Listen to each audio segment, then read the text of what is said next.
Did you know Atari's most talented programmer was destroyed by an impossible 5-week deadline? Howard Scott Warshaw was gaming royalty in 1982, the genius behind hits like Yars' Revenge and Raiders of the Lost Ark. Then Atari executives approached him with their biggest project yet, the E.T. game for Christmas release. The catch? He had only 5 weeks to create it. Industry standard was 6 months minimum, but they demanded the impossible anyway. Warshaw worked day and night, knowing the timeline was insane but believing in his abilities.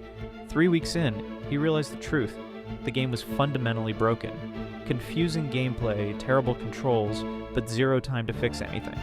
Christmas 1982 arrived and E.T. launched as planned.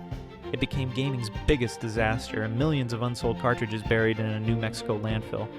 The failure shattered Warshaw's confidence completely.